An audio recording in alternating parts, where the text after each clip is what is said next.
Βρισκόμαστε στην Κρήτη στις αρχές του 20ου αιώνα, μια εποχή κρίσιμη. Το νησί είναι αυτόνομη πολιτεία, ναι, αλλά η καρδιά του χτυπάει για έναν και μόνο σκοπό, την ένωση με την Ελλάδα. Αυτή ακριβώς η ένταση είναι που θα πυροδοτήσει μια σύγκρουση που όχι μόνο θα κρίνει το μέλλον της Κρήτης, αλλά θα αναδείξει και τον πολιτικό άντρα που θα σφραγίσει την ιστορία ολόκληρης της Ελλάδας. Ας τα πάρουμε όμως τα πράγματα από την αρχή.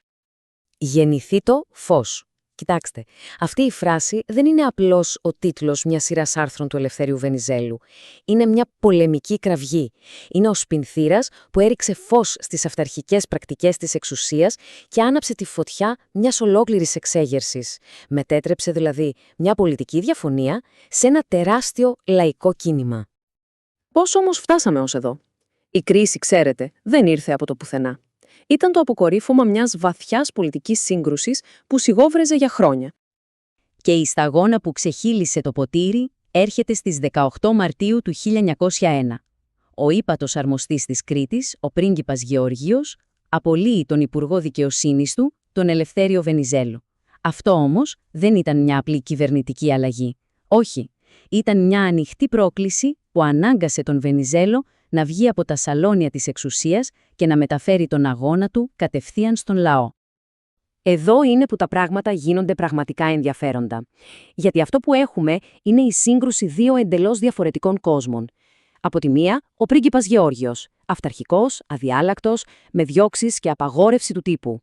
Από την άλλη, ο Βενιζέλος, με σημαία του την ένωση και όπλο του τα περίφημα άρθρα «Γεννηθεί το φως». Είναι, στην ουσία, η μάχη της παλιάς, μοναχικής εξουσίας με τη νέα αστική δημοκρατία που έρχεται. Και το αποτέλεσμα? Απόλυτο πολιτικό αδιέξοδο.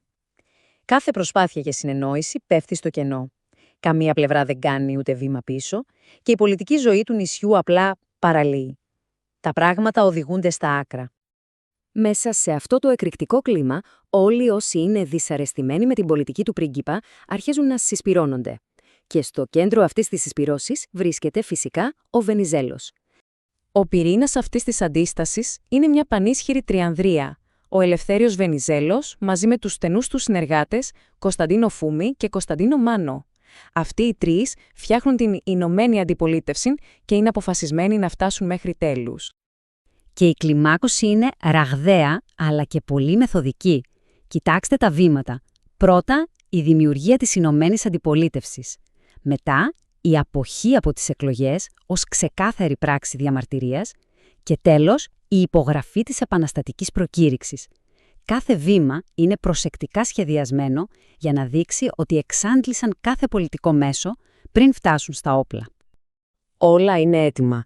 Η πολιτική σύγκρουση μεταπρέπεται πλέον σε ένοπλη εξέγερση και το επίκεντρο θα είναι ένα μικρό αλλά στρατηγικά κρίσιμο χωριό. Γιατί το Θέρισο? Η επιλογή δεν είναι καθόλου τυχαία. Το χωριό είναι ένα φυσικό οχυρό. Είναι αρκετά κοντά στην πρωτεύουσα, τα Χανιά, αλλά ταυτόχρονα το δύσβατο έδαφος το κάνει σχεδόν απόρθητο. Είναι στην ουσία το ιδανικό αρχηγείο για να ξεκινήσει μια επανάσταση. Και εδώ έρχεται ο απόλυτος ευνηδιασμός. Ενώ οι αρχές του πρίγκιπα περιμένουν την εξέγερση να ξεσπάσει αργότερα, οι επαναστάτες χτυπούν νωρίτερα.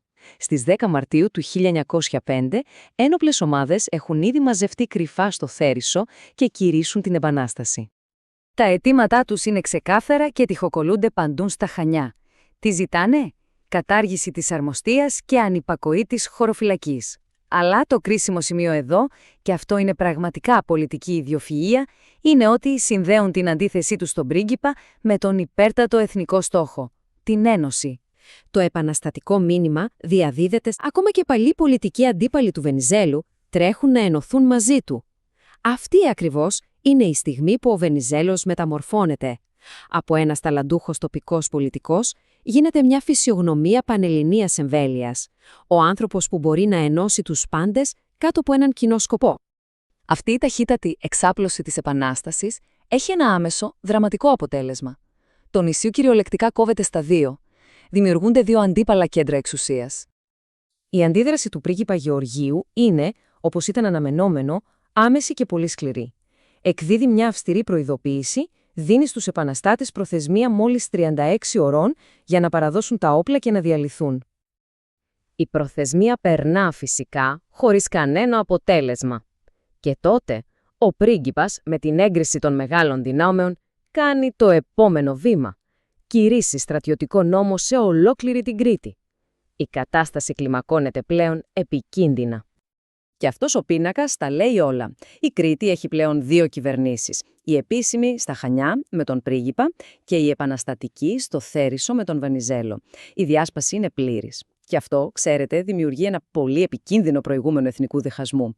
Μια κατάσταση που με άλλους πρωταγωνιστές θα στοιχειώσει την Ελλάδα για τις επόμενες δεκαετίες. Και στην Αθήνα τι γίνεται? Εκεί τα πράγματα είναι λίγο περίπλοκα. Η επίσημη ελληνική κυβέρνηση καταδικάζει το κίνημα. Όμως, ο λαός και οι περισσότερες εφημερίδες είναι φανερά με το μέρος των επαναστατών. Υπάρχει ένα ξεκάθαρο χάσμα ανάμεσα στην επίσημη πολιτική γραμμή και το λαϊκό αίσθημα.